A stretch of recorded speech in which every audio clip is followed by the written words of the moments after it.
Well, hello everyone and good morning. Welcome to the Wello Wellbeing Summit. My name is Natalie Bomstad and I serve as the Executive Director of Wello.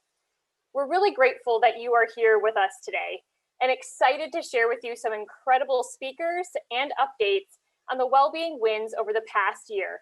Yes, even during the pandemic. First, a few housekeeping items. Normally, we would like to be breaking bread with you all this morning in person, but in the era of COVID, we are thankful we can still come together virtually. We welcome you to use the chat function to communicate with one another and share your comments. I also want to take a moment to thank a few folks.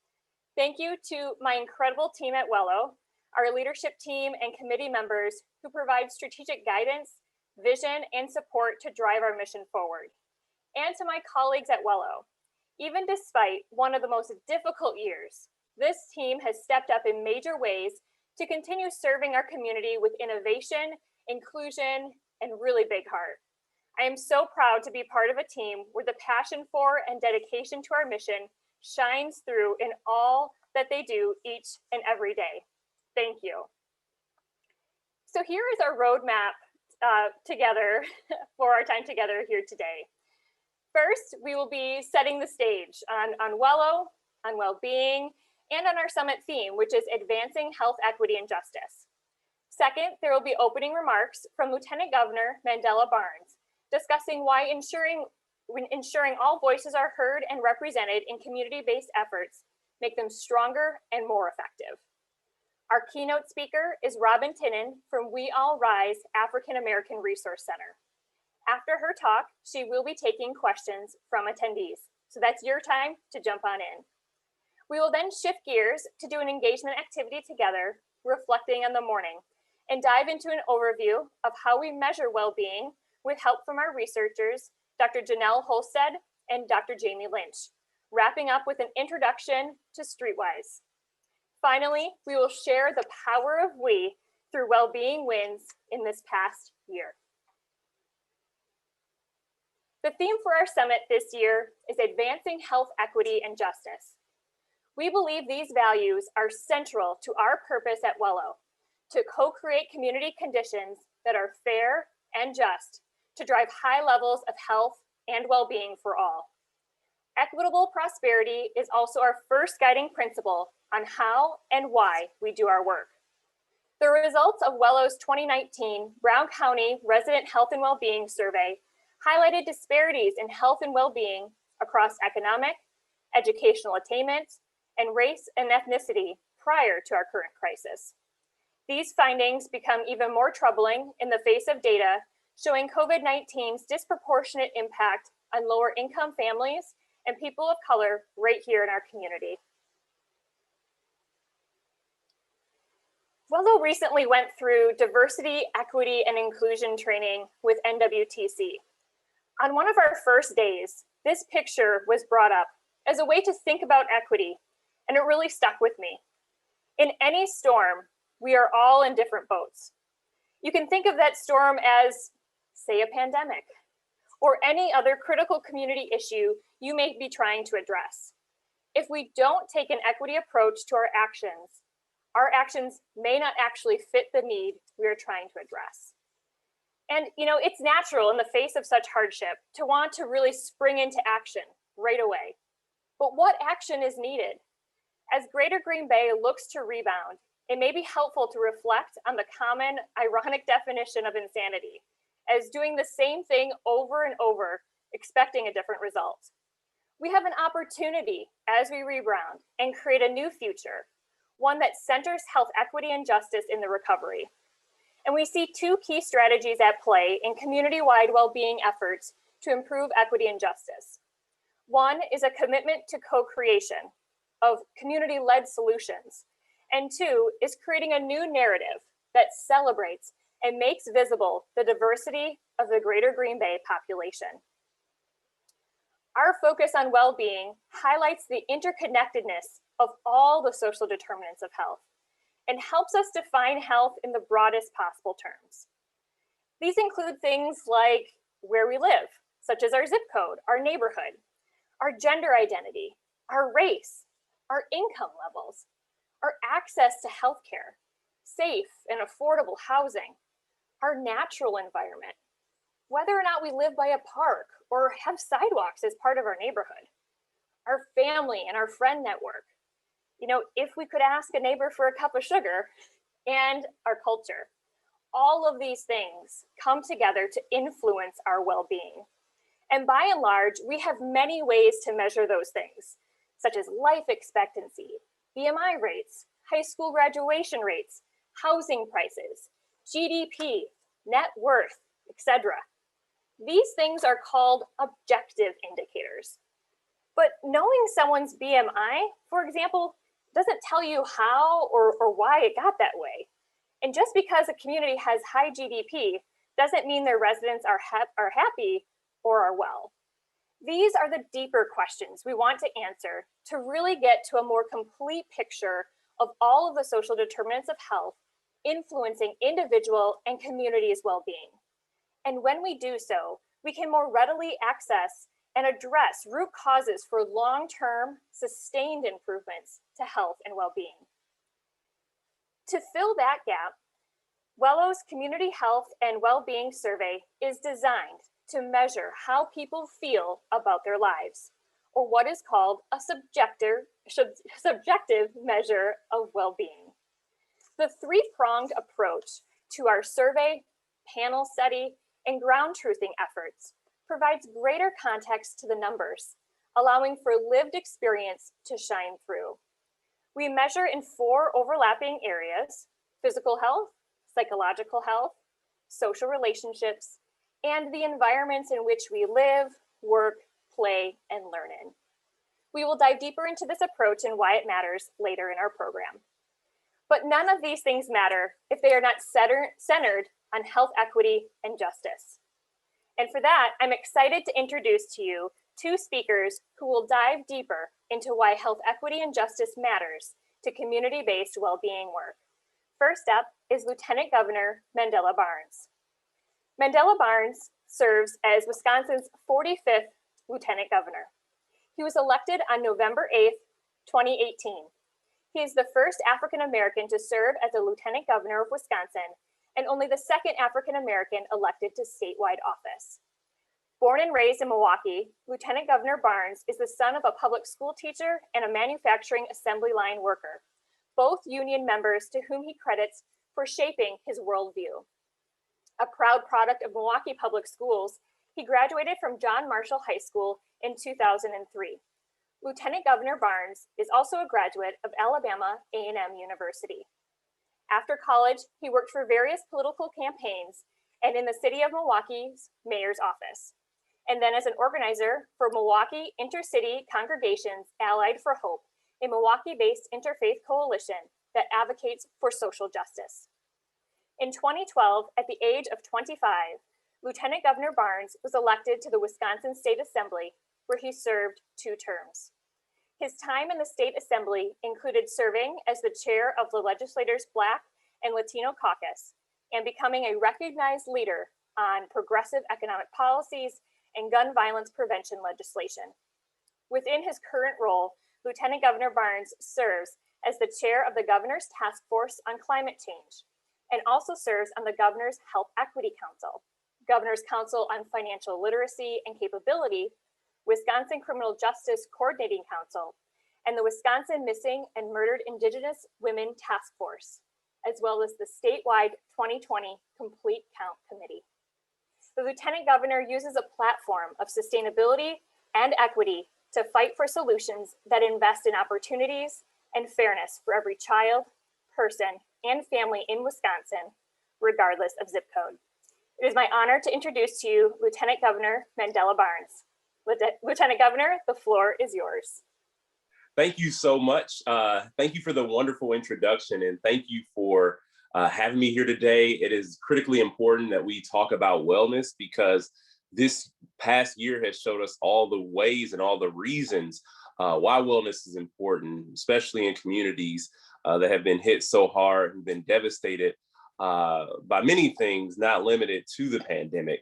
And so again, I'm Lieutenant Governor Mandela Barnes, and I just want to thank Natalie for having me here today. And I just want to congratulate and thank Wello for all the work that you're doing around community well-being that highlights the importance of advancing equity across the entire state so that every community can be able to thrive. It's like we are natural born partners in this work to make Wisconsin a much better place for everyone.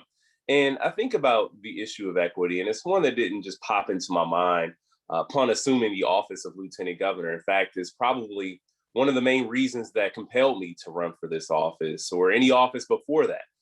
Knowing that there are deep divides in the state and we have to be very intentional about how we address them has been a motivating factor for much of my professional life, because prior to being a member of the state legislature, I was an organizer, and I mainly found myself in communities that had faced significant challenges, and our issues were jobs and economic development, education, immigration reform, and treatment instead of prison, all have a wellness component in one way or another.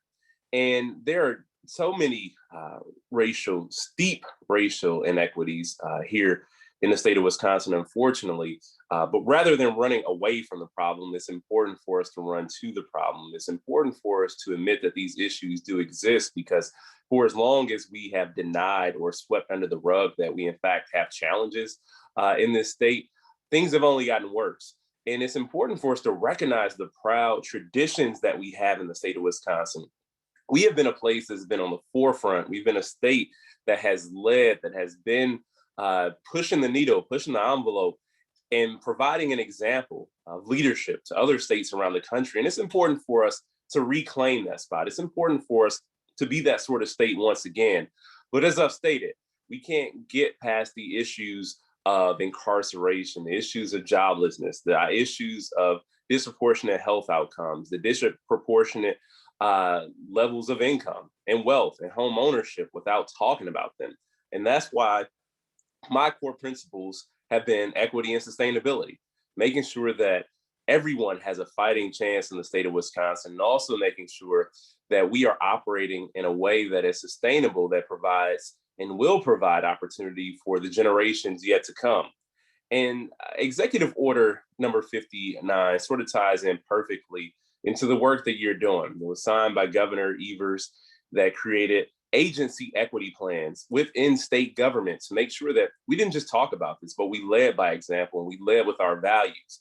It also made sure that there will be mandatory equity and inclusion training for state employees. And when I say mandatory, I mean mandatory because my office had to do this. I personally had to go through this equity and inclusion training because it is important for us to lead by example. And the governor also created an advisory council on equity and inclusion. And that council had its first meeting just last week. And I'm excited to be a part of it and to participate in all the work that's to come from that council. And this recent budget that the governor introduced, knowing that it is a budget that is going to be one centered on recovery from the pandemic, pushing us forward, making sure that we come out of this thing stronger than we went in, we have to make sure that we do so the right way. Now, I think about the economic downturn of 2008. That's right when I graduated college. And when I came home to Milwaukee, it was very difficult. It was challenging. But we did have an incredible recovery period between in the years shortly after. But that recovery wasn't evenly distributed. And when I ran for office in 2012, that's about 3 years after recovery started, I learned firsthand things that I felt were true already, but saw firsthand that communities still hadn't fully recovered from that recession 3 years later. Meanwhile, communities not too far away, just a couple miles down the road, we're thriving like never before. And that is the antithesis of equity. So this budget establishes the Wisconsin for All initiative so that this state will become a leader in equity, which creates a cabinet level chief equity officer and equity officers that will be present within each state agency, which is critically important because every issue that we deal with as a state deals with equity in one way or another. And there's also the Governor's Wisconsin Progress Summit, which will convene local, state, and tribal leaders to discuss racial, economic, and educational equity, as well as equity in housing and employment. This will create a paid fellowship for college students of diverse backgrounds and a paid internship program for low-income people to help foster a pipeline for more diversity in state government. We also want to expand our supplier diversity program to include new disability-owned and LGBT-owned enterprises, as well as elimination of certain fees that may be cumbersome or inhibit a person from being able to express themselves in an entrepreneurial way. And our budget also creates a community reinvestment fund. That means $80 million in revenue from marijuana legalization to be reinvested in our communities in recognition of the disparities in marijuana enforcement.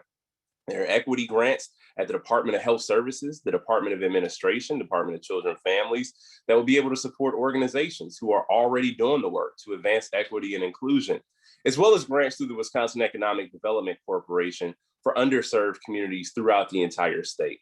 And health equity, which is vitally important to me. Obviously, I have had family members who deal with some of the challenges that disproportionately impact the Black community. And we know that this pandemic has made our pre-existing health inequities even worse. And that's why we can't go back to just doing things the way that they were before the pandemic. Like I said, we have to come out of this thing stronger than we went in. And the Governor's Health Equity Council has been working to develop a roadmap to eliminating health disparities over the next decade. Now, this Health Equity Council was formed as the pandemic began to surge, mainly because we looked at other states and what they were doing. And my good friend, the Lieutenant Governor of Michigan, Garland Gilchrist, he got to lead the disparity task force for COVID-19. And we knew that COVID-19 was ravaging Black and brown communities. Our tribal nations were seeing the worst of this pandemic.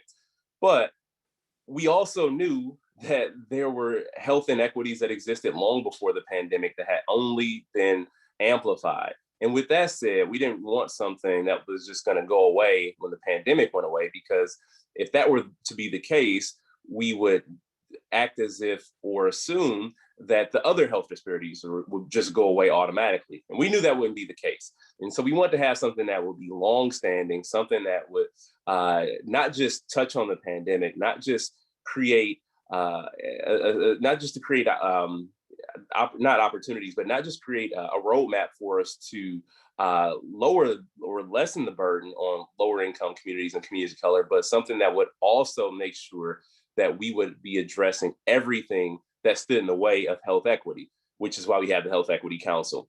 And in our budget proposal, we also have the expansion of Badger Care, which will help address these inequities in health coverage, $25 million in efforts to address social determinants of health, like housing, nutrition, and transportation, the underlying issues that don't always get the focus and attention that they deserve. And also, there's the allocation of $30 million to promote community-based health equity initiatives, nearly $30 million in a Healthy Women, Healthy Babies initiative, as well as expanding services and investing over $12 million to comprehensively address lead childhood poisoning, increases in access to dental services in the state, and also addressing the dental provider shortages that we see too often. And I know this sounds like a lot, but let me tell you that these are just a few of the things that we're doing. We've been hard at work since we took office 2 years ago. We have not let up. The pandemic has only strengthened our resolve, but we know that we cannot do this on our own. The governor can't do it on his own, and he certainly can't do it with just me, and we can't do it with just our cabinet secretaries. We have to do it with every partner in this state who has been involved in this work for so long. That's why I'm so happy to be here with you today, because we can have all the proposals in the world, but if we don't have good people who are going to help make this a reality, it means nothing. And you are those good people who have been making this a reality with far too few resources in the past. And it's time that we match your commitment. It's time that we get involved and do this work together. And it's time to make sure that Wisconsin will be an equity-focused and a sustainability-focused state going into the future, whether it's through this budget that highlights the needs in transit to childcare, to education. The list goes on and on and on. We know that this state is much stronger and everyone is better off when everyone is included, not just feel included, but when everyone is included. And that takes an intentional and deliberate effort to make that happen. So thank you again for all the work that you're doing to advance equity and to build a healthier communities throughout the entire Green Bay area. I am so appreciative of your work. Quick shout out to my really good friend, former colleague, Mayor Eric Gimrich. I'm so proud of everything that's going on there, and you all are making it happen, and we just want to make it happen with you. So thanks for having me this morning. Thank you so much, Lieutenant Governor. We really appreciate you taking some time to be with us here in Northeast Wisconsin this morning, and thank you so much. Can't wait to do it in person. Us either. Thank you. So next up, we are delighted to introduce you to our keynote speaker, Ms. Robin Tinnon, the Executive Director of We All Rise African American Resource Center. Robin Nicole Tinnon, born on August 6, 1991 on the south side of Chicago, Illinois, is an activist, public intellectual, and writer who advocates for the oppressed. Currently an executive director for We All Rise African American Resource Center, she strives to help Black youth and their families break generational curses, heal, and find the support and connections they need in order to thrive. As a community activist, founder, feminist, and mom boss, she is impressed with our community members and their intentionality around healing together. Robin has her master's in clinical mental health and enjoys opportunities to discuss Black culture and collective liberation. As a reminder, we will be taking questions at the end of Robin's keynote address, and you can put those in the Q&A section located on the bottom toolbar of your webinar. And we'll try to get to as many as we can. So it is my honor to introduce to you a colleague and a friend, our keynote speaker, Robin Tinnon. Thank you. Good morning, everybody. I would like to first start by acknowledging that as I deliver my keynote message, I will open with a land, labor, and knowledge acknowledgements. For land, I acknowledge that this land was stolen. I acknowledge that I currently gather upon the earth that Menominee Nation people originally inhabited. My presence would not be possible without their caretaking and continued contributions of the tribal nations of Wisconsin. For labor, I acknowledge the labor of Black and brown people who have come before me, who have for generations sacrificed their lives to build this place I now call home. My presence would not be possible without their grit, their resilience, and their freedom dreams. For knowledge, I acknowledge that I'm only a vessel of this work, and that knowledge and ideas truly belong to the universe. What you hear today is a culmination of wisdom that's been acquired from experiences, and I honor my responsibility to pass on what I've learned and unlearned with you all today. Next, I want to thank our Lieutenant Governor and his family who play instrumental roles in allowing us to hear his opening address this morning. Lieutenant Governor Mandela Barnes, I can only imagine that you're oftentimes seen as part of a single story. But I know that there's been many sacrifices made by you and your loved ones in order to push forward in the fight against injustice and progressive leadership that is necessary in order to continue to move our country forward.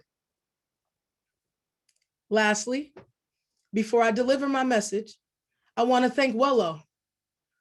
I want to thank Natalie, Mario, and Beth for inviting one of the leaders of our organization to speak to the transformative change that we have committed ourselves to as we continue to be active anti-racist as part of our pursuit of collective liberation.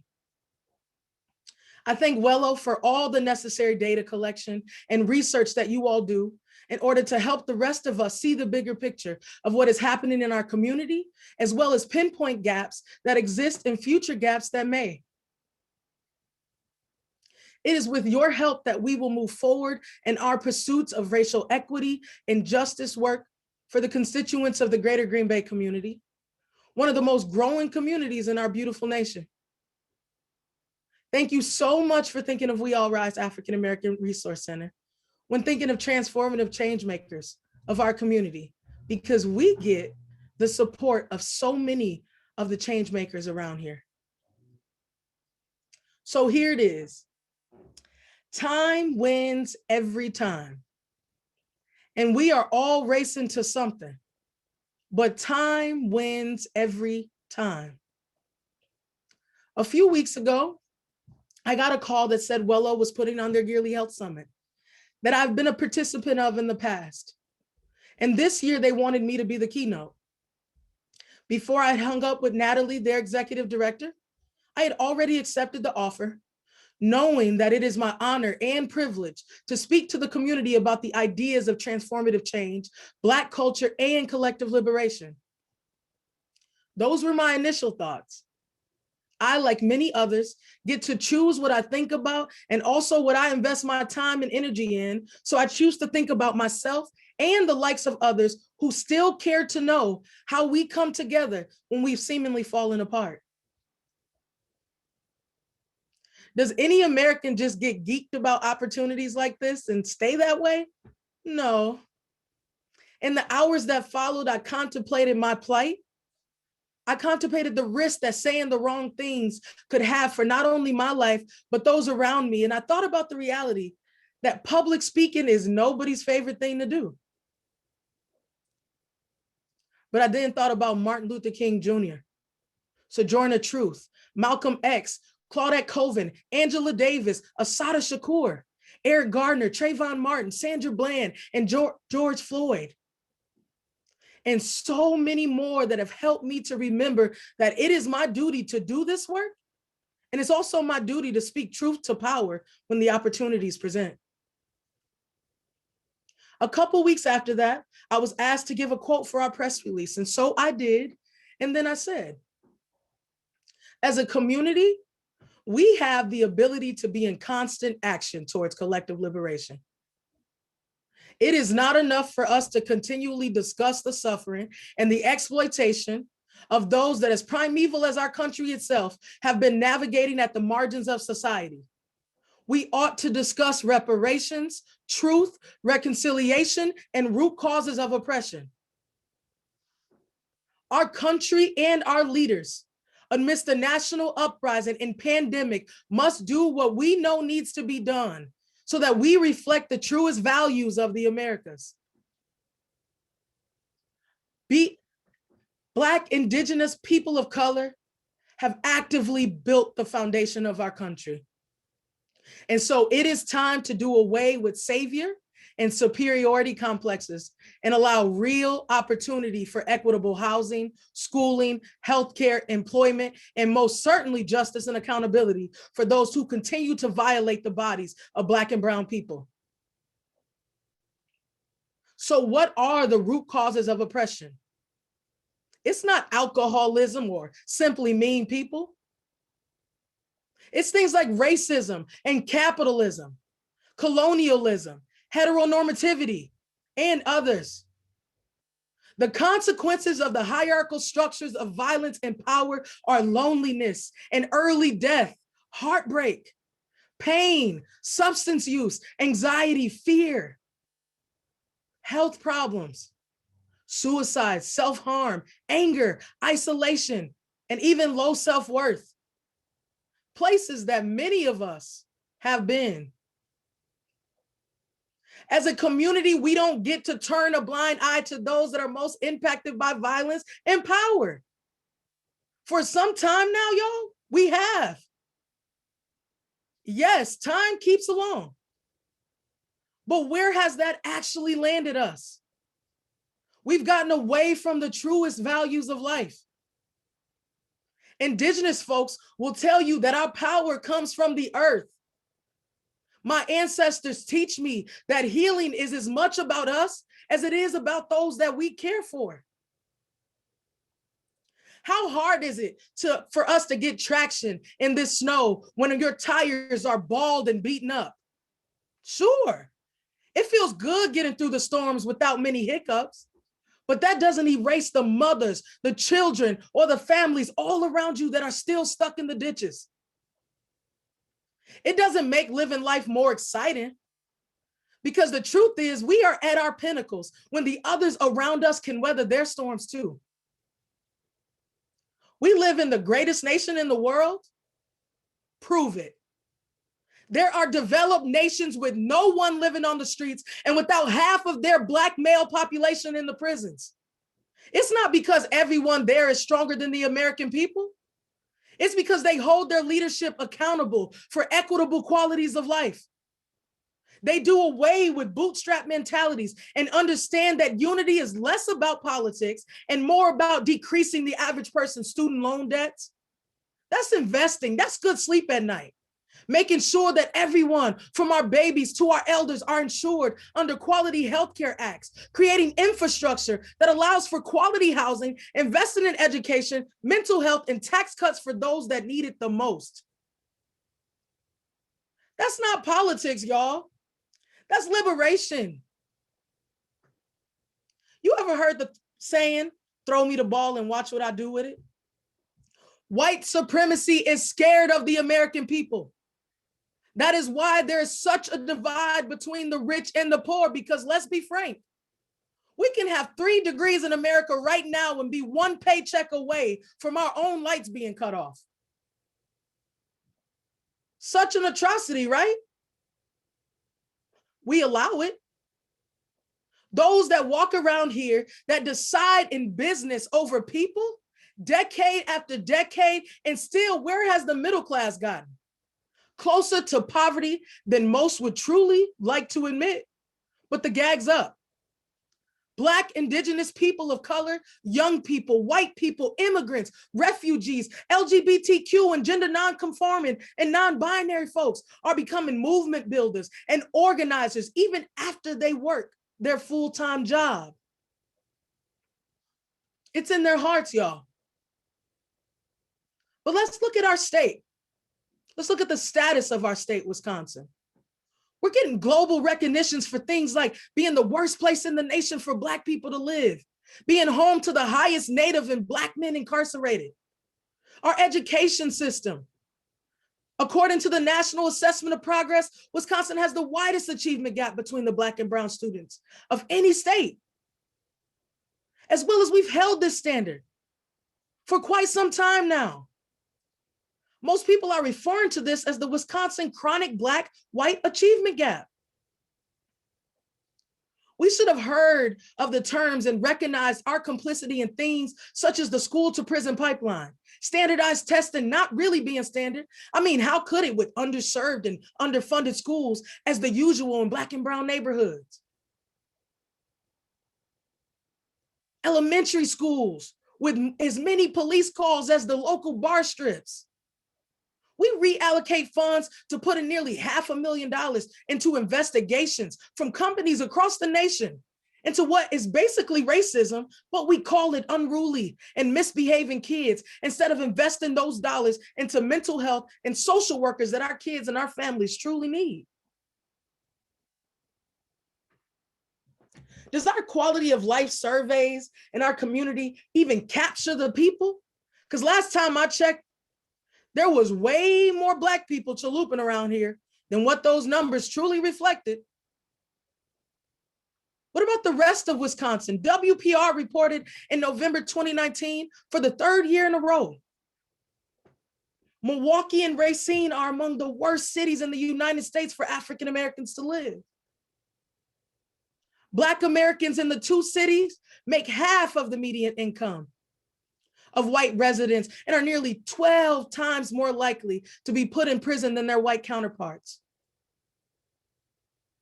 Overall, Black imprisonment is 10 times more likely here than white imprisonment. We are the worst state in the nation for the wellness of the African American people. We're the worst state in the nation for the wellness of our African American youth, y'all. And what about Black women? Today, Black women earn 61 cents for every dollar made by white men across this nation.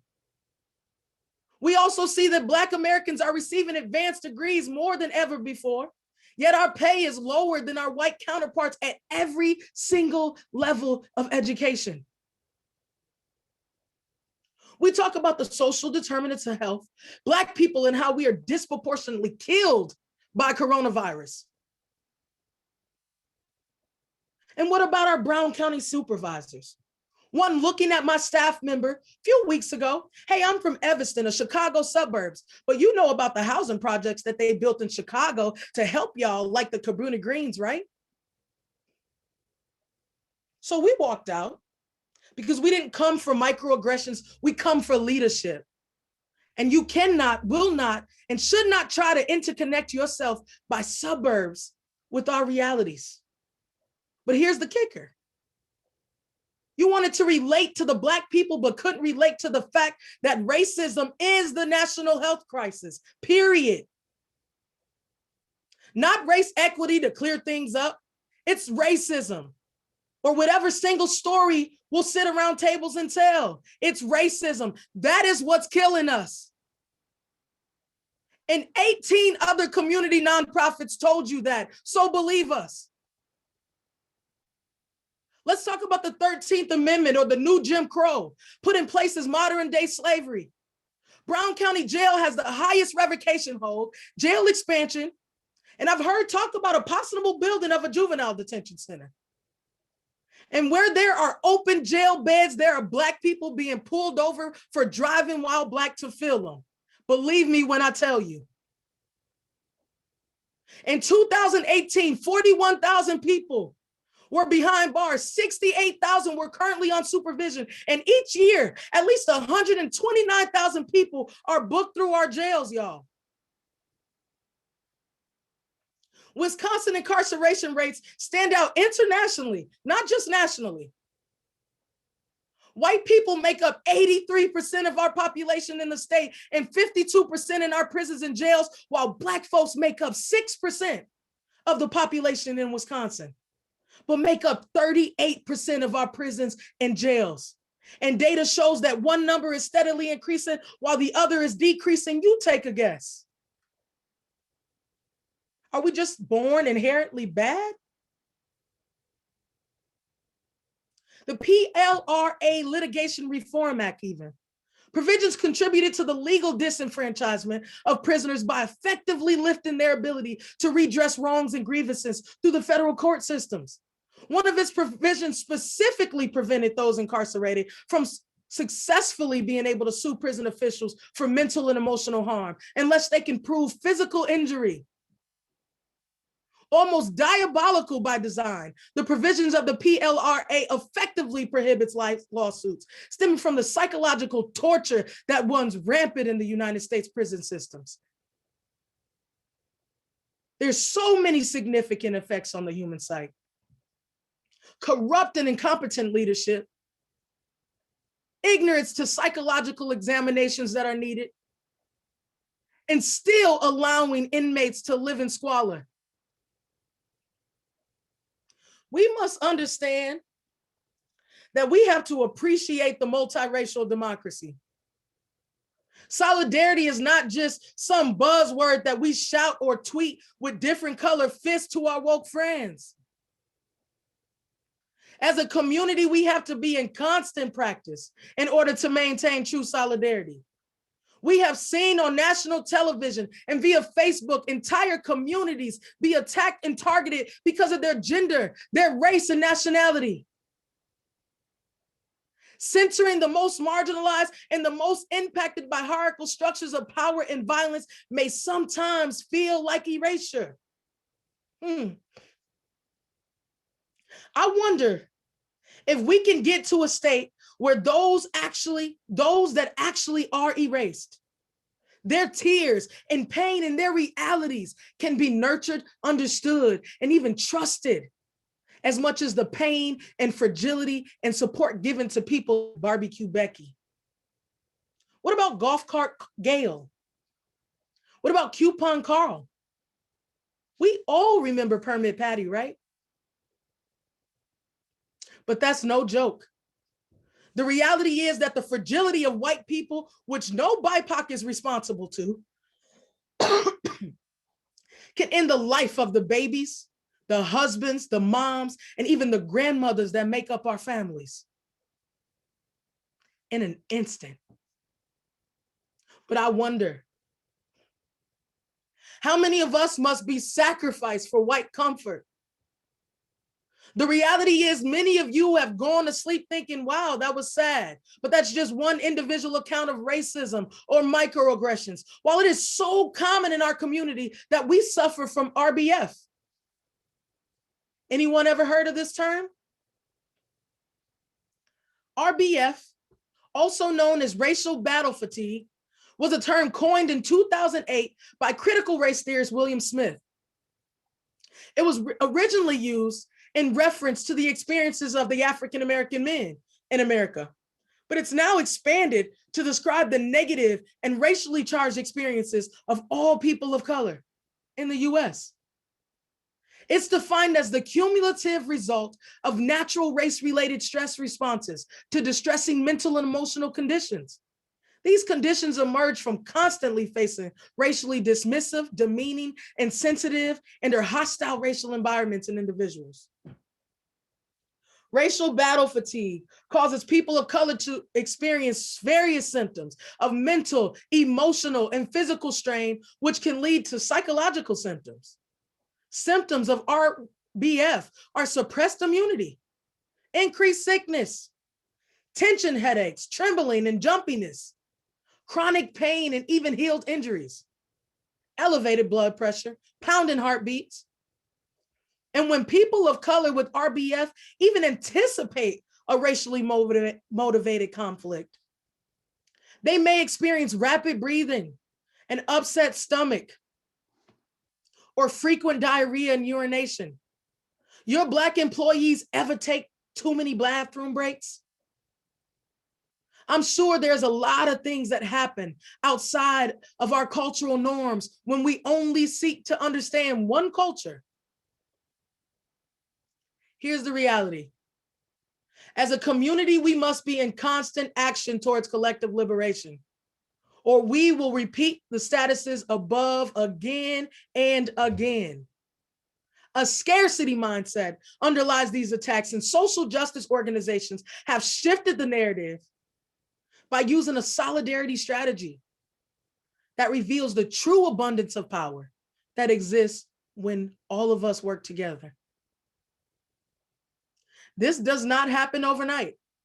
It requires a shared vision of liberation and an understanding that centering the most impacted may require a reevaluation of how we organize, how we operate.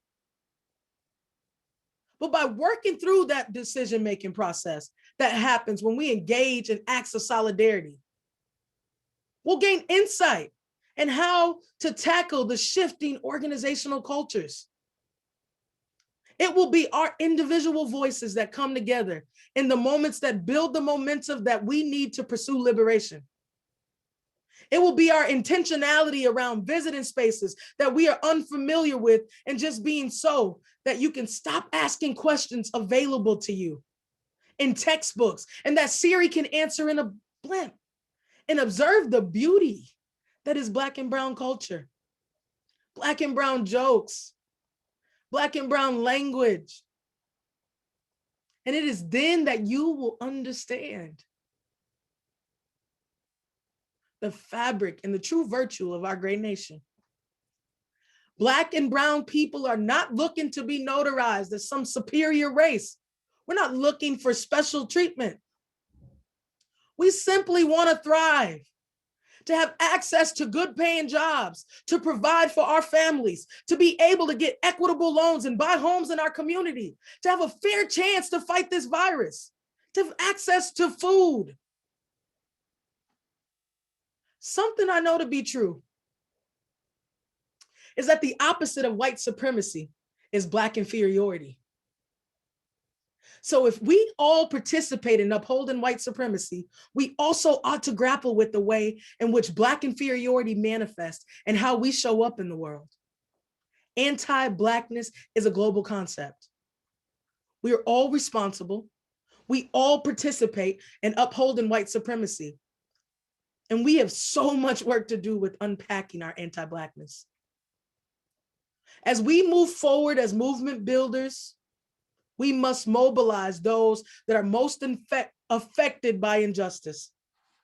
We must put our energies in building larger alliances with diverse stakeholders. We must commit ourselves to believing what our survivors tell us. So how does that show up every day at our agency? We might seem like newcomers to the game, y'all, but we all rise. We rise every single day to move through the complexities of our own trauma and transformations, to seek not to judge, but to complement the uniqueness of our client situations. You'd have to get to know Miss P, a woman who came seeking emotional support after addiction, but her recovery journey became as much about healing us with her laughter, smiles, and good vibes as it is about living in her truth.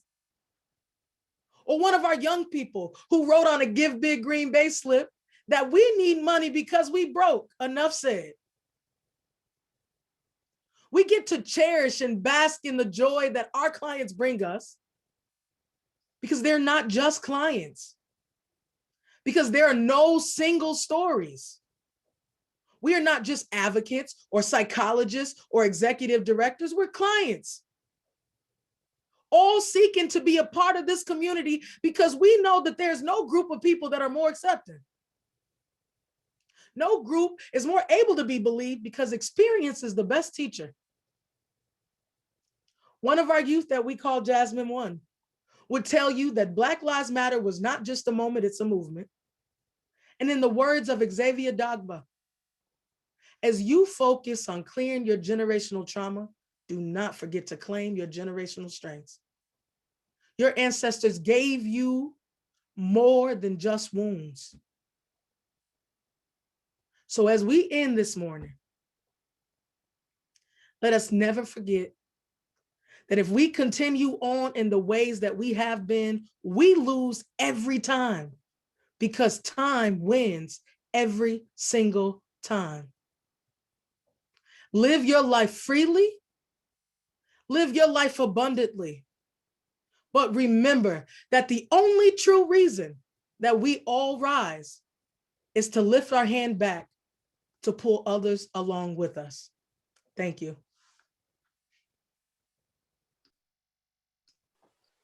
Thank you. Thank you, Robin, for your passion, your knowledge. It's really humbling to hear from you today. Thank you for sharing your message with us. We really appreciate that. Thank you. At this moment, we are open to questions for Robin. She has graciously said she wants to hear from you. One of our first questions that we have is, Robin, what steps can we take as a community to really come together and celebrate diversity? And so I'll leave it there. How can we come together to celebrate diversity in our community? Yes, I like that question because it starts with celebration, right? We don't want to tolerate other cultures. We want to appreciate, value, and celebrate other cultures. And so thank you. But there's several steps. I think that it's important that we try to be intentional about going into spaces that Black and Brown people occupy. One of the things that we did in the past years is had Juneteenth, Freedom Day for Black culture. As a community, we have to invest fully in these things. There's fairs that are way more packed and way more diverse than our Juneteenth events. So all of our community needs to come out and participate in opportunities like that, as well as support at our jobs, support on Facebook, all those things. Like, be willing to share the truths that survivors are telling you. Be willing to share the truths that your friends are telling you that is happening in their lives. And also be willing to just sit back, relax, and enjoy what is Black joy and Black culture. So many times we're like tempted to like ask a question or something that we know that we can get access to because we're feeling it in the moment. But as we move forward to collective liberation, we ought to just sit back, relax, and do something that really a lot of us haven't done before. And it's really bask in the joy, like I said earlier. Absolutely. Thank you for that.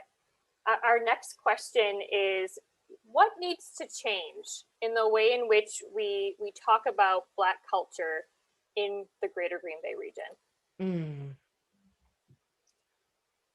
Ooh, So appreciate that question. There's no single answer.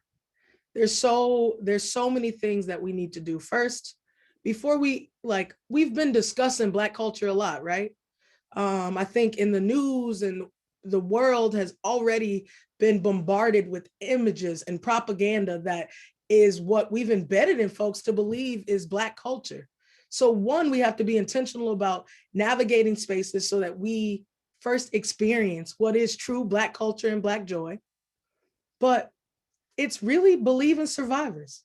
If you ought to sit down and you listen to what folks are telling you, that is what will change. You'll naturally become advocates for those that are oppressed. You'll naturally become advocates for those that are at the margins, because it is the very necessary thing to do. And like I said, time wins every time. So if we're living our life freely, if we're moving forward, if we truly believe in collective liberation, then it'll manifest. Beautiful, thank you. Our next question is, what would you say to someone who wants to be a part of the solution, but may not know how? Can you kind of describe what are some first steps that people can take? So there's so many ways to get involved in movement building and organizing. There's so many ways to amplify the voices of those that are unheard. We all have our own different spheres of influence. So what I would encourage a person that would like to get involved to do is, maybe it starts off virtually or in person in community with events, but use your power, use your strengths to speak to what is necessary. And so there is so many lists, there's so much information available. And Rachel shared a group of readings in there, but we have to, maybe it's getting involved with mass incarceration. Maybe it's protesting. Those things are all needed to elevate the voices. The national uprising is a true reflection of that. Our young people that went out and carried their ancestors, talked about the stories of the unheard, shared those images, actually sat back and thought about what the realities were for Black and brown folks. Those that are in the healthcare field we talked about training earlier, but it doesn't just end there.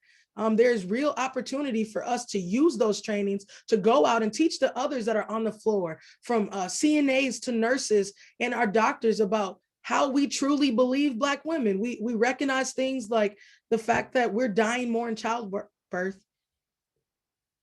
than any other time in our history. And that's the fact. And so all of it goes back, y'all, to believing survivors, believing what they tell you, using your strength and your power to get involved in your various forms and spheres of influence. Stepping forward. We talk about a lot of stuff, but sometimes we just got to wake up and say, I'm going to do it today.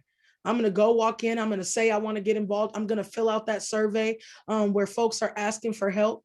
I'm going to donate, because that is what I can do. I'm going to donate my time or my treasure. So it's your different sphere of influence. Absolutely. Thank you. I like this question. When did you know that this work was in your future? And how can others follow in your footsteps to power? Thank you. As a young person, I was the eldest of 6 children. My mom, a teen mom, but powerful and beautiful and strong and resilient, like I talked about earlier. And I just knew that my siblings, they leaned on me for support. And then, I went on my own journey, went to college, all those things, had my own children. And then I met a woman by the name of Stephanie Ortiz when I was in my early teenage to young adult years, and was learning before I'd be the voice of a lot of things happening in my community. And I learned to step up, to step back, that there was so much to learn from other powerful Black and Indigenous women. And so just those experiences, people trusting me, me pushing through, right? So we go into spaces and we make mistakes. That's a natural thing. But we ought to not hide in our shells. We ought to not just pull back. But just trust the process, but trust that time wins every time, but trust your process. You are enough. You can do this, and what's embedded in you, that will be what thrives. That will be actually what comes out. And so when we make mistakes, push through. But I've learned and leaned into my power because I've leaned on other Black and brown women. I've listened to their voices. I've learned to step up, to step back in those spaces. And their energy, their love, their support is what helps me every day to remember my power. So it's truly like, it's a continual thing. I was nervous this morning. I was nervous last night, and a friend of mine came over and helped. Other friends text, my siblings sent messages. So it's all those things, trusting in the people that are around you, having a really strong team, and that will show you and remind you of your power. Beautifully said. Thank you. you. Next question. For those of us working in higher education, what are some suggestions from your perspective on how to make our spaces as welcoming and inclusive as possible? Well, we know that visuals are really important things. But even with visuals, we have to have folks around us that are trained in the right ways to deal with diversity. So we have to first name it as the priority that everyone in our student bodies are to be appreciated, not just accepted and tolerated, but celebrated. And so host events that represent your entire student body, have visuals around that is representative of your entire student body. Be proactive in what you need in order to get family members in the building and increase family and community engagement. I think a lot of us, we exist in these silos, and we've talked about them so much, but there is real opportunity to get other community leaders, older kids match with younger people. Black folks really like to be around other Black folks and learn from them. That's where they feel the most safest. We don't hoard young people, but also we respect that representation matters because of all the atrocities and the genocide and the erasure that's happened in our history. And so sometimes we have to be willing in those times to step up, to step back and say, I may not be the one right now, but if I create a culture of people that come in and that celebrate and are festive with our young people, then we will ultimately grow in that culture. It's a process of trust that Black, Indigenous, people of color do not owe the leadership, but that is owed to your student body. So I'd keep that in mind. Thank you. Thank you. Next question. What can we do every day to decrease bias in ourselves and others and find ways to spread love for diversity? It's knowledge, y'all. Folks say that they don't know what they don't know, but we can figure it out. Every single day, we can actually figure it out. True to yourself, be true to others, listen to others.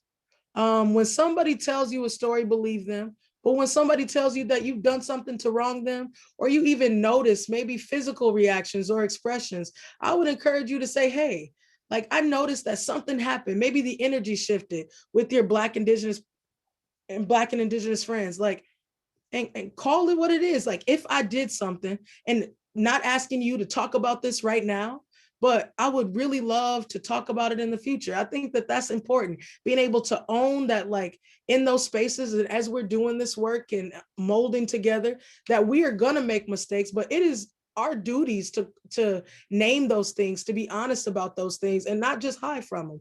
We have to live in our truths every day. And there's also some really tangible ways that you can eliminate bias. I have a list of text and readings here. There's so much knowledge that belongs to the universe that is out there. And the more that we are intentional about building ourselves up with those things in mind, the better we're going to be in those spaces, that the more influential and impactful we're going to be in those spaces, because that's really what we need to do, we ought to do, and what we want to do. Beautiful. And there are those resources in the chat. And after the summit, we will also make sure that those are sent out for attendees as well. So thank you for that. Thank you.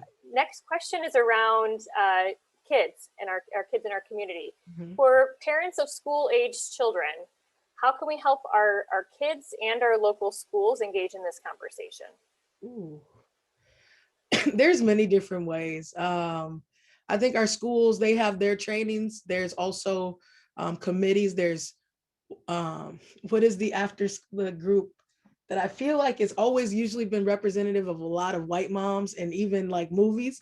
But like our parent, I'm losing the word, but it's our PTA meetings, right? Like those things have to be diversified. They're already in place. There's things that are there's things that are in place at our schools that we have to recognize. We want to be more inviting for our parents and more flexible. Like there's childcare needed in those spaces. It can't be a one size fits all model to your type of inclusion. It really needs to be like, what is it that our families need to make it? Is it a phone call? Is it a Zoom call? How do we not erase folks? So if we're all going to be on Zoom, let's do that this week. But next week, these moms can make it, right? And so it's not just bending and twisting and turning to go out of your way for folks, but it's really like, what if this is exactly what we want? We have to be willing to like reshape our minds to include other people, and maybe it's not at the school because maybe those parents don't always feel safe there yet. So maybe it's outside at a park or at the local YWCA. It's really just having those conversations up front and then finding a medium. Thank you. Our next question is, can you please share some examples of the way you see colonialism and colonizer mentality showing up in our community today? Oh, that is we talked about that in our training, just here at our organization a few weeks ago. But it's the idea that like, this is our community. We own it, on Oneida land and Menominee land.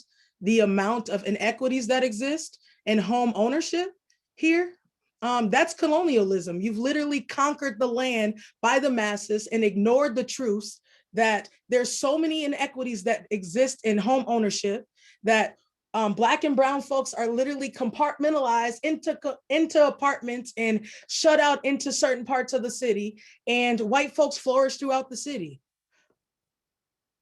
That is one really good example of colonialism in our community. That conquer, I have the flag, I put it in the ground mentality. When this is indigenous land. Thank you. Thank you. We have two more questions. Okay.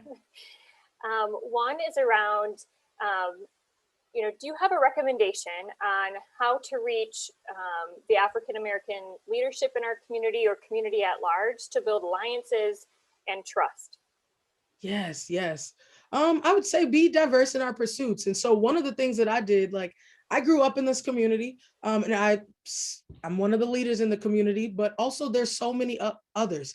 We have pastors in our community that have done really great work in the past. I know that Pastor Green 20-something years ago introduced dockets and referendums that he wanted to put forth that was strategically about Black and Indigenous people of color, and their advancement in our community. And so I'd reach out, I'd go into those spaces. It is a pandemic, so it's a little bit tough right now.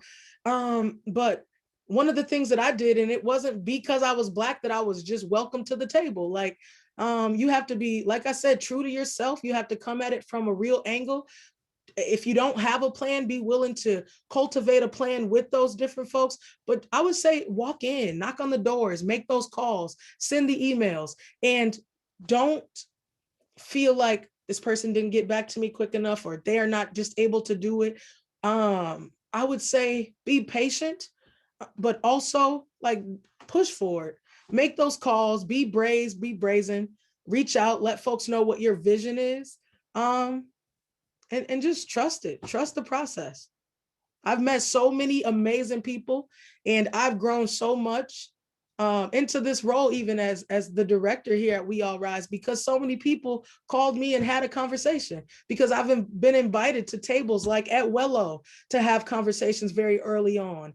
Robin Davis, United Way, and like all folks that have reached out and said, hey, like, let's just have lunch. Chia from Golden House just the other day. We're on a lot of calls together. We haven't formally had lunch. Let's sit down, let's meet, let's connect. It's really about making those calls and understanding that if not now, that doesn't mean to be discouraged for a couple months from now or next year. All of us are living really busy lives. And sometimes I've had to express that, like, I know that you're busy, but I would love to fit in even 10 to 15 minutes time to connect, because we're such a small but beautiful and mighty community that we can make a lot of stuff happen. We'll run into each other at places. So make the calls, send the emails, trust the process. You're right. I remember running into you at the movie theater a couple years back when we could, we were still out in public. And I'm like, Natalie! Hey, Robin! And the last question, I think we kind of answered already. Who are some key authors that would help foster our accountability for community healing and help organize the educational process for change? That's a really good question to end today, my keynote. I'm a huge fan of Alicia Garza. A good friend of mine, Christina Shelton, had brought me a book as a gift a couple months ago. And we actually talked about it a little bit, and it talks about when we've fallen apart, those that want to see change when we've seemingly fallen apart. And the book should also be in the chat. If not, I'll send it. But Alicia Garza, Patrice Collars, Opal Tometi have all written books. They're the founders of Black Lives Matter. But I've also been given some really beautiful books by other Indigenous folks, and books like The Revolution Starts at Home, W.E.B. Du Bois, James Baldwin, I Am Not Your Negro. There's documentaries on Netflix like The 13th. You have to watch that 5 or 6 times to really let it hit home. Or I Am Not Your Negro documentary, or some music and musicians like Nina Simone. We can be really diverse in our efforts to gain the information that will help us to be more knowledgeable about Black, Indigenous people of color. We should look back, because I talk about this a lot, that there is no reconciling without truth telling. And so when we learn the true history of Black and brown people, we can really show up in spaces and be sure that happened. Because a lot of times we're often show up in spaces and we question it and we look really uncertain. But this knowledge belongs to the universe. And when you're truly committed, you'll commit yourself to doing the work before you show up in spaces, so that you can be intentional even about the questions that you ask. And you can understand that sometimes the way white folks show up in spaces, it can feel like microaggressions. It can feel like tokenizing with information that is readily available. But I have friends that have been brave and have done their work, and then they show up in spaces just to admire, enjoy, be a part of, participate in, and just radiate pure love because they've done the work before. They're not questioning survivors and our existence even. They're not colonizing, as somebody asked earlier, on our territory. They're just there to bask in the joys. Beautiful. And I know I said that was the last question, but I'm going to ask one more. There was a question that came through the chat from the Green Bay Police Department, really asking how can they be supportive? What can they do to be an ally in this work? Absolutely. So one, we have what's called Dismantling Racism training that is put on by Dr. Khadijah Kelly out of Nina. And I think that is one of the really important things that police departments across our nation should have. And it really gets to root causes of oppression, police brutality issues, and being an active anti-racist allies as a force. And so we just talked about there's no reconciling without truth telling. We have to admit that the real issues that exist, like police brutality. We have to admit that we don't have a lot of Black and brown folks that are on our forces. And it's not just because we can't find those folks to hire, but because people are afraid and they're scared, and because the realities of our history teaches us that police were formed to catch slaves. And so once we are willing to tell the truth, we'd be able to reconcile and move forward. And then there's also things that we can do, like getting involved in the things that's happening. And so I've seen that happening in our community, even last year at Juneteenth. But we want to get more officers out in spaces after they've been invited or they've asked if they can be there. We want to get them more active in young people's lives. But we have to be really intentional and really strategic about how we start with having officers in spaces as prevention work, as part of prevention work for young people, because a lot of older folks, they don't feel safe in those spaces. And so I'd start there. Thank you. Well, from what I've been seeing in the chat, and I'm excited for you to jump in there too, Robin, it sounds like people are just blown away by your comments today. Really, really appreciative of you really sharing your truth with us. And really challenging us to have those critical conversations that we know are necessary to move this community forward as one together. So on behalf of Wello and all of our panelists, as well as our participants today, thank you so much for your time today. We really, really appreciate the work that you do each and every day for our community and with our community. I'll end by saying this. I like our community is really a beautiful community. We have so many opportunities for us to move forward in equitable and just ways. There's so many things that we have to, one, admit to ourselves, and then two, that we are actually moving through.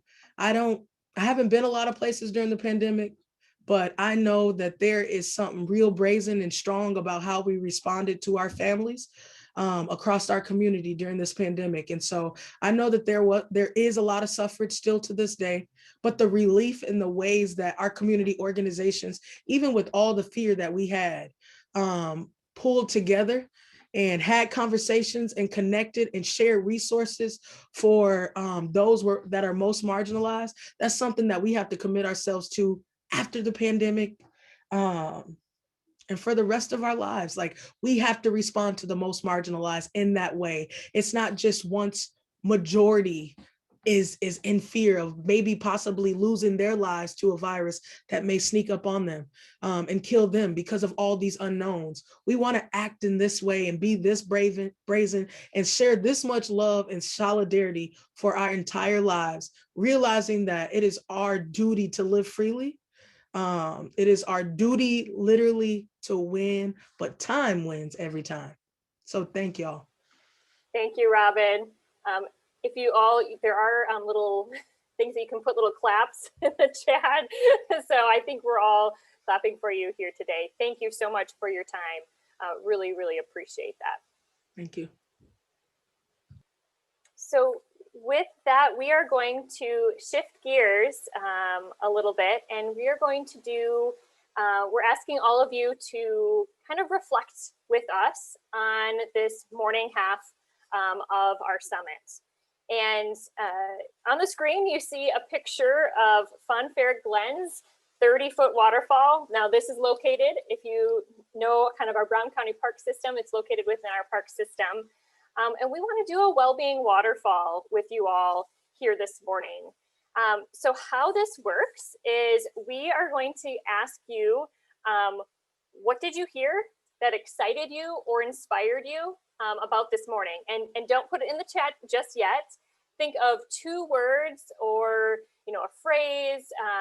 And once you do that, I'm going to count to 3. And when I say 1, 2, 3, go, I want you to put that in the chat. And we're going to see kind of this waterfall take hold. So think about, what did you hear that excited or inspired you this morning? Think of 2 words or phrases. So I will give you kind of 10 seconds to think about that.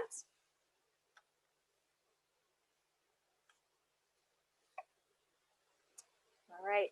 So on the count of 3, I want you to put that in the chat. So 1, 2, 3, go.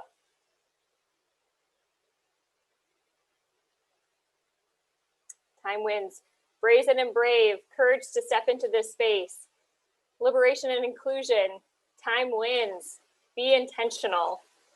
Step in. Better together. We all rise. Anti-racism, power, and co-create. I love it. Lead and push the envelope.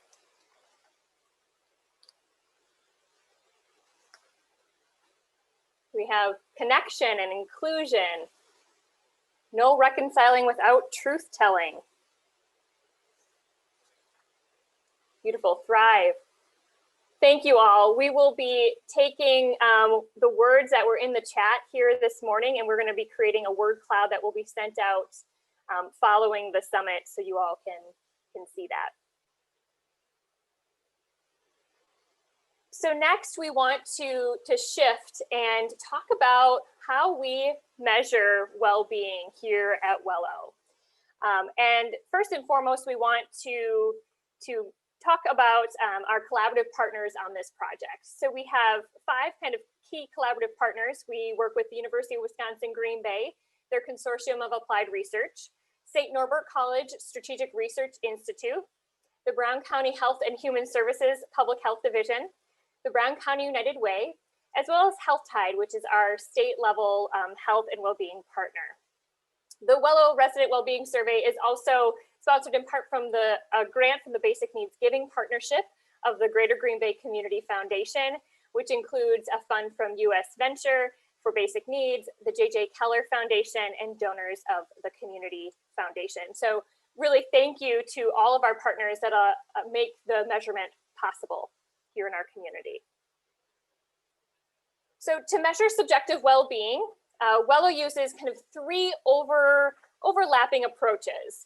And this is in recognition that any one approach on its own has benefits and also has some limitation and inherent bias. So taken together, we can try to reduce the biases inherent in any one approach alone. So next, what we will be doing is taking a brief look at each approach and the numbers associated with those approaches and then at the end, look at how those numbers really translate to community action. So to help me in telling that story, we have our 2 researchers who are going to join us here today. And the first is Dr. Janelle Holstad from the University of Wisconsin-Green Bay Consortium of Applied Research. So Janelle, the floor is yours. Great. Thank you so much, Natalie. Thank you for having me. Today, I'm going to be reminding you of some data that we presented at the last summit on the Greater Green Bay Health and Wellbeing Survey. This survey was completed in the summer of 2019, and again is a partnership between UWGB, St. Norbert College, and Wello. The survey was pilot tested in 2018, and it includes 26 items, which comprise the World Health Organization Quality of Life Survey, or it's also known as the WHOQUAL, and as well as some demographic questions. So it took about 10 minutes to complete for participants. And the survey actually had about 1,400 participants in the summer of 2019 through many different initiatives that Wello had created to get organizations to send emails out to their employees or their listservs, through in-person recruitment, as well as a print, media, and digital campaign. Now, the slide that is on your screen shows what our scores were. So on the WHOQUAL, the health and well-being, the quality of life survey, the maximum score that any one individual could receive would be 80 points.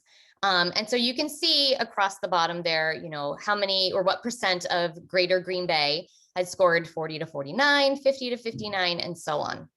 So you can see that 22.4% of our community was scoring at the 70 plus range. So they've got a score between 70 and 80. And that's really important because the WHOQUAL identifies 70 as the indicator of a high quality of life. So ideally, we would have 100% of our community in that 70 plus range.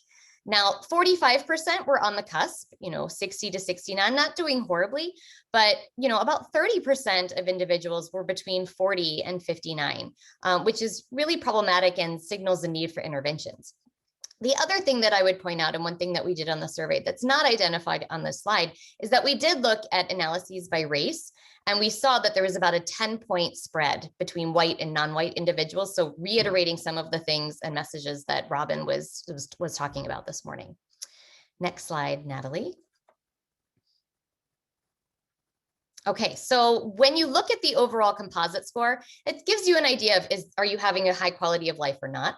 But we want to dive deeper than that. And the HUQOL gives us basically 4 domains that we identify in terms of, in different areas. So on your screen, you can see the results for physical health, psychological, social relationships, and environments. And so I'm going to go through those really quickly right now.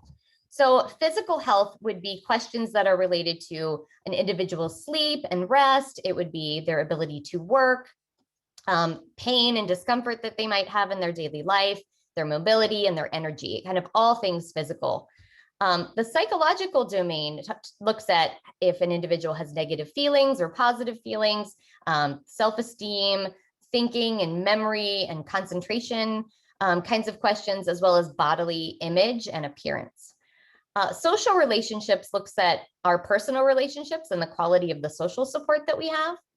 And then our environment looks at financial resources, healthcare and access to healthcare and the quality of healthcare, our home environment, access to transportation, kind of thinking about our physical environment in terms of pollution or noise or, air quality and those types of things. And you can see that from looking at these, the 4 areas, the highest are physical health and environment, and the lowest are actually the psychological and social relationships. And remember, again, this is from the summer of 2019, before the pandemic hit. Next slide, Natalie. So looking at those 2 lowest domain scores pre-pandemic, wanted to give you just a little bit of a snapshot here in terms of, those domains. So the psychological area, this particular question read, how often do you have negative feelings such as blue mood, despair, anxiety, and depression? And you can see that about 32% of individuals actually said that they experience those things quite often or more, again, pre-pandemic. And then with the social relationships domains, questions like how satisfied are you with your personal relationships? 24% reported that they were either neutral or dissatisfied. And a similar pattern is found when asked how satisfied are you with getting support from your friends, with about 30% of individuals saying that they were neither satisfied or dissatisfied. And thinking about what the pandemic has done, and that we will be doing the survey again this upcoming summer, we hypothesize that we're going to see some drops in psychological and social relationships, but also likely in the other domains as well, with health and environment. Because of the financial difficulties people are experiencing right now, because there's a lot of grief in our daily lives potentially. There's unprecedented challenges in terms of childcare and work and getting things done, as well as true health concerns that weren't there when we did the survey in 2019. It's really interesting from a research perspective that we have this great baseline data from 2019 before the pandemic hit that we'll be able to compare this upcoming summer. Can you go to the next slide, Natalie? So looking ahead, we are going to be doing this survey again in the summer of 21. So please take it when you see it coming out. There's going to be a couple of changes to the survey. The HUQOL will stay the same because it has to, so that we can do those kinds of analyses. But we're going to be tweaking the survey slightly in terms of the demographic questions and the demographic data. We're actually going to be, those last time were at the very front. So you did the informed consent and then you identified, your demographics and then took the HUQOL. We're moving that to the end of the study because a lot of times you see, some attrition. So, individuals will start taking the demographics and then lose interest and not actually get to the meat of the survey. And so we want to switch the order around a bit. We are also going to be adding a sexual orientation question. That was an oversight from the first summer 2019 rendition. After we got the analyses, we went, oh no, we want to look at that. We want to analyze the data in that way as well. And so we have pilot tested and gotten approval from the LGBTQ community. So we will be adding that question to the demographics this upcoming summer. We've also been working with partners, or I should say, but Wello has been working with partners to understand what other questions do we want to know from our community at this time. It's a great initiative and drive to get this kind of information. And so we're going to be, from the partnerships that we have had, those partners have identified racial equity and inclusion questions, as well as a sense of belonging questions. And so we're still fine tuning those to see what those would be, but those will be added as well. And we're also working with the IRB at the UWGB to try to condense our consent form. So when you do a study that has, IRB approval, you have to have an informed consent sheet. And that is typically a very robust document to make sure that participants really understand what they're signing up for, any risks involved in the study, and so forth.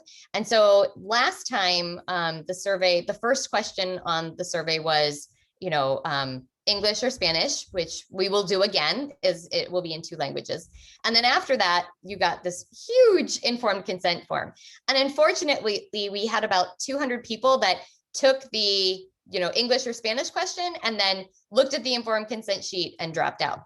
And we would expect that in some ways, right? Sometimes when people look at the informed consent sheet and they read it, they go, oh, this isn't for me. We would expect some of that. But we felt that the informed consent sheet was somewhat of a barrier because of its length. Oh, I'm so sorry. So we will be condensing that. It will probably be about half the length, but we're still working with the IRB to make sure that it is exactly what it needs to be. And so with that, I will give the floor back to Natalie. Thank you, Janelle. Appreciate that. Up next, we are going to hear from Dr. Jamie Lynch from St. Norbert College Strategic Research Institute, who will talk about our panel study and kind of lead us through the logistics and how you can participate. So, Jamie. Morning, everybody. I think it's been an outstanding summit so far. We've had a chance to hear really powerful explanations about how we can improve the health of our community. And in doing so, thinking about the ways we provide equitable support for the entire population of our community, what one might call a population health approach. We just heard about one of the major accomplishments that we've had in kind of the early life of Wello, which is thinking about how to measure our community's health. And I want to talk a little bit today about a panel study that we're using and how this connects to a lot of the messages we've heard so far.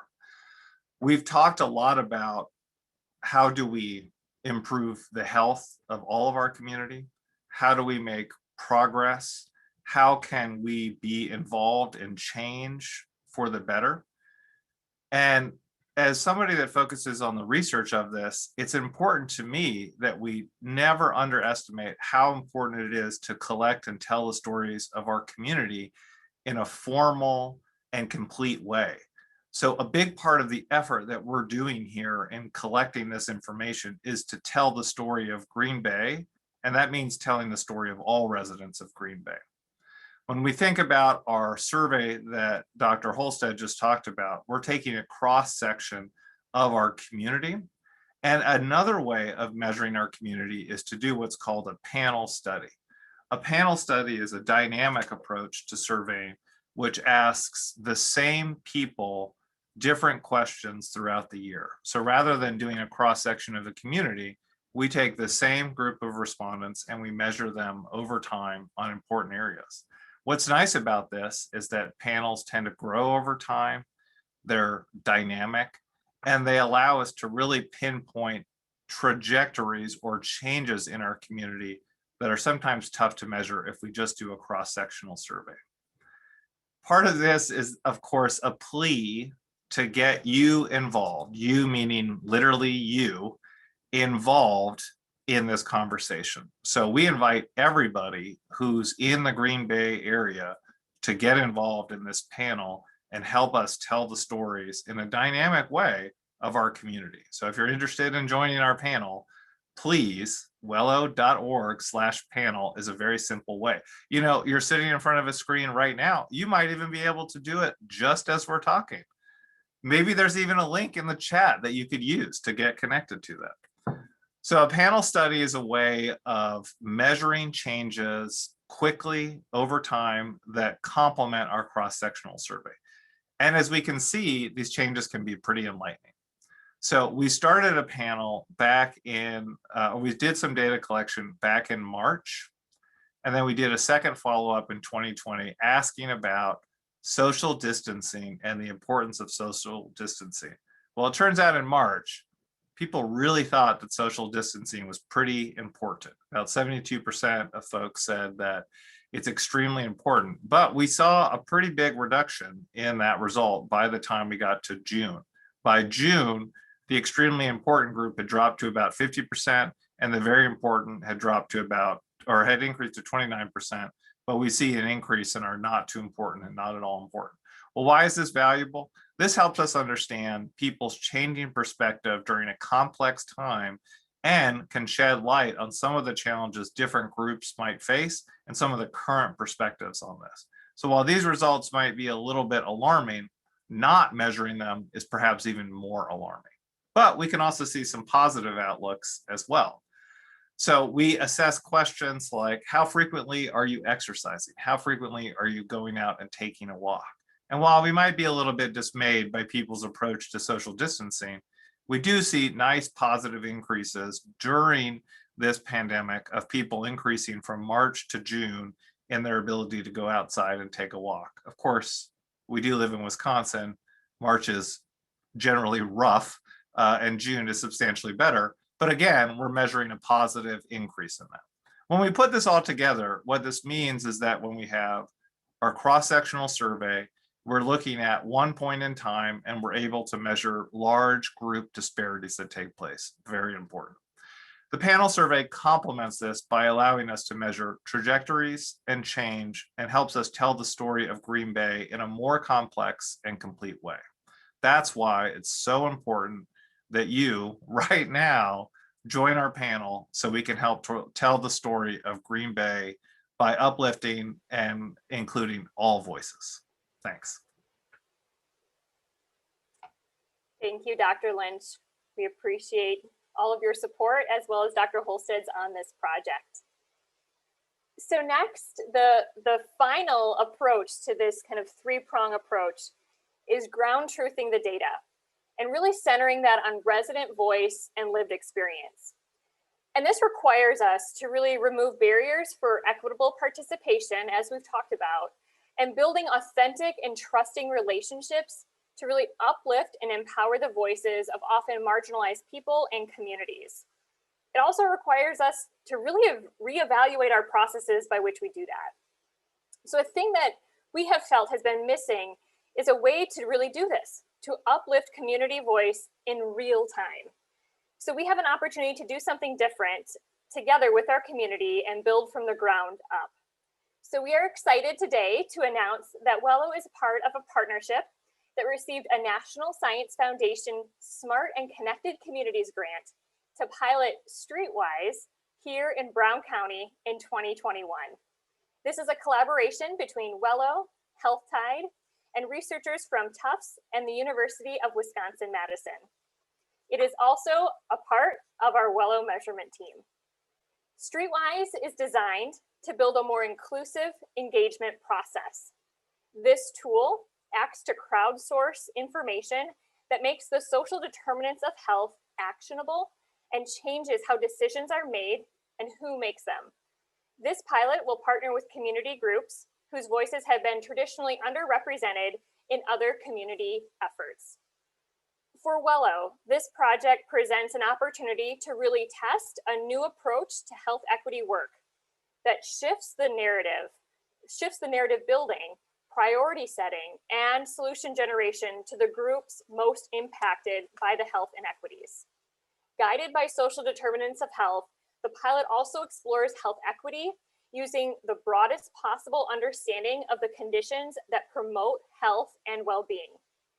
We believe the answers lie in working directly with people to identify the issues that matter to them and work collectively to address it. We know that that takes time, trust, and relationship building. But those are the essential ingredients if we want to truly address root causes and co-create lasting impact to advance health equity and justice work. So I will ask one of our team members, will put the Streetwise link in the chat function. During the 2022 summit, we will include a full recap of the initial pilot, as well as release things throughout the year as the pilot takes hold. So we really want, the next piece here is save the date, July 15th through August 31st. That will be the date of our next measurement period. So make sure that your voice and those you love and are connected with are heard. One of our major goals is to activate partnerships and encourage all the diverse groups in our community to participate. As you heard time and time again today, that really is our theme, to have a more complete picture of what well-being looks like in Brown County. And so we hope that you will join us in that journey. So at Wello, we often talk about the spirit of we.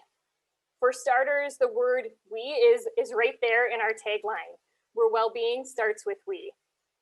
Our mission statement uses the word co-create to highlight our commitment to working with partners so we can think of new ways to improve the health and well-being of all Greater Green Bay residents. And despite one of the most difficult years together, we showed we are a community that truly values well-being. Our 2019 survey unearthed themes of well-being opportunities in our community. They included focusing on inclusion, on sense of belonging, and a further focus on social connections and connectedness. The themes also included reducing health and racial inequities and disparities that we see among different groups in our community, and improving walk and bikeability, just to name a few. So I'm excited to take the next few moments to share with you some of the examples of the power of we, with well-being wins made possible through strong community partnerships. So a key driver of a vibrant community is the built environment. Kind of a wonky way of saying it's the human-made spaces where people live, work, and enjoy life on a daily basis. Since 2012, Wello has convened a group of passionate advocates, part of the Greater Green Bay Active Community Alliance, to really shift our community to one where the environment is shared between people and motorized vehicles, and really encourages active living for people of all ages and abilities. Safe walking, biking, and rolling were even more important in 2020. Compared to 2019, in just a 3-month time frame, Brown County Parks reported nearly 100,000 more people on the trail in 2020 compared to 2019. This increase in walking and biking and being active in our community was also mirrored in some of the panel study data that we saw. So we know that people are out and active and that they want to be. So how can we make it easier and reduce some of those barriers to doing so? Another well-being win was the City of Green Bay's bronze level bicycle-friendly community designation from the League of American Bicyclists in 2020. This builds upon the work to establish the first City of Green Bay and Green Bay Area Public School District Safe Walk and Bike Plan, in which Wello helped develop. Another example of being an active, connected community is the Titletown Winter Games, in which Wello is a planning partner. Established in 2018 by US Venture, the event brings Winter Olympic athletes right here to Green Bay in celebration of outdoor winter sports. To make sure this fun event is accessible to all, organizers specifically focus on ensuring children who may not otherwise have the opportunity to experience winter activity can do so by providing everyone the winter gear, such as hats, boots, snow pants, and coats to do so that they can stay warm and active, both at the event and beyond. And it's events like this that build over time to really create that community where we all can access physical activity. A response to a social crisis, as we have seen, is only as effective as inclusive and empowering it is. And COVID-19 demonstrated a need to really rethink access to emergency aid. Hunger, defined as both the insufficient quality and quantity of food, is one well-being opportunity that was really amplified this past year. We responded with a project safeguarding food access at the farmers markets and addressing hunger in vulnerable populations. In partnerships with Casa Alba Melanie, St. Paul Church, Oral Health Partnership site within the Howe Community Resource Center, and our 4 area farmers markets, we expanded access to fresh fruits and vegetables to our Hispanic and Latinx population through a combination of a pandemic double your buck and distribution of locally sourced produce boxes. In total, we served over 1,120 people through this initiative and engaged local farms who were also struggling with the economic impact of the pandemic. The grant funds that Wello was able to secure helped our local farmers markets to ensure that they could cover the unexpected costs associated with opening safely to the public. We've also taken a well-being approach to the Farm to School program in partnership with the dedication and hard work of our Farm to School task force composed of area school districts. Our current focus is to grow our efforts of getting more fresh local produce in our schools by addressing the price point and supply chain logistics to make buying and serving local food easy for our schools. This work is improving both our local economy by supporting local farmers, while also simultaneously helping our students be better prepared to learn in the classroom to make sure that they have that high quality, nutritious food to eat. Finally, the power of we.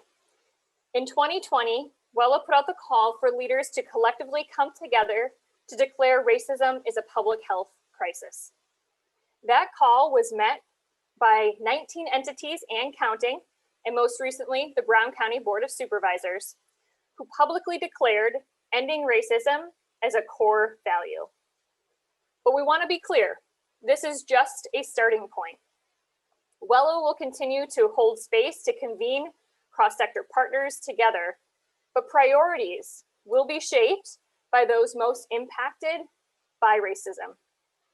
This is a starting point to the work that will be necessary to move us closer to a fair and to a just society where all people can be well, flourish, and contribute fully to their communities.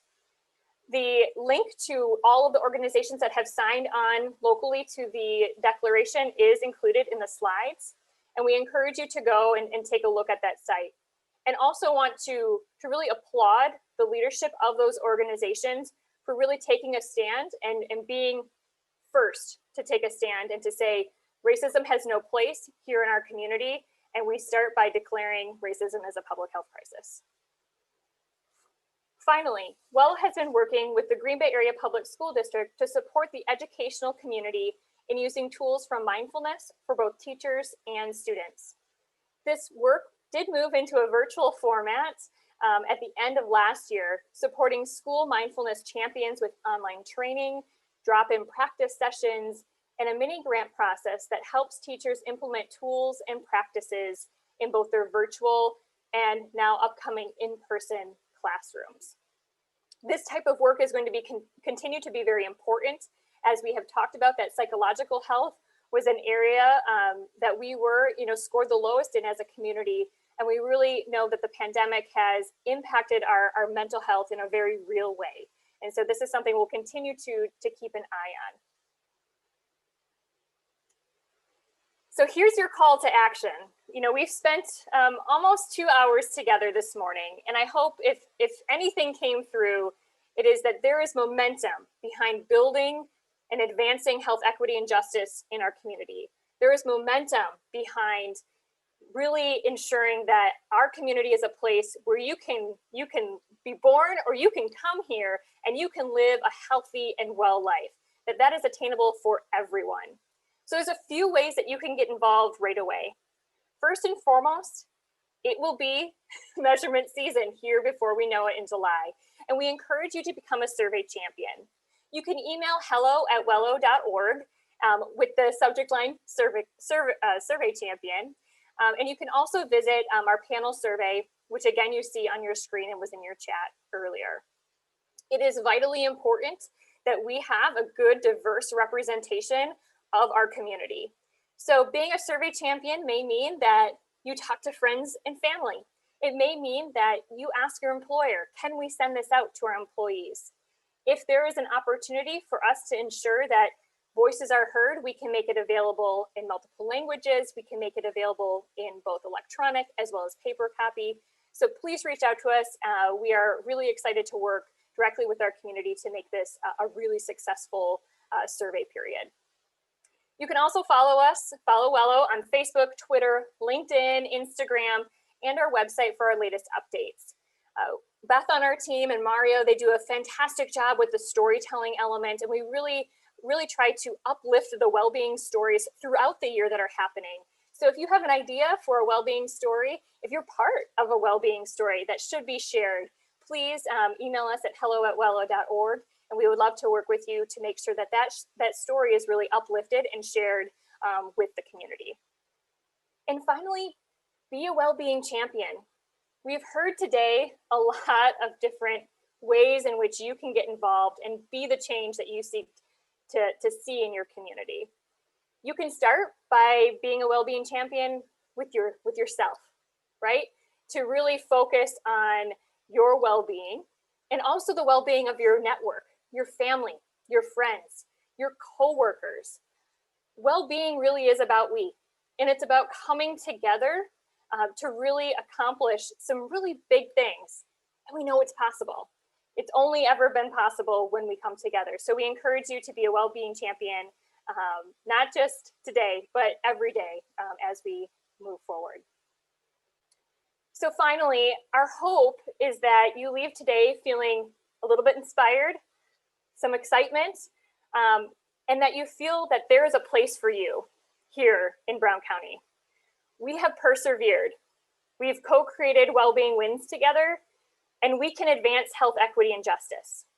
Well-being does truly begin with we, and so there's nothing we can't do together.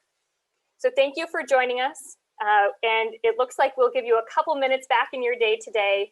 Truly appreciate all of our speakers, Lieutenant Governor Mandela Barnes, Robin Tinnon, our researchers, Dr. Janelle Holstad, as well as Dr. Jamie Lynch. Thank you all for joining us and spending time with us. And as a reminder, we will be sending out a follow-up that will include a word cloud and some of those resources that Robin shared with us today. So with that, be well, and we will see you next time. Thank you.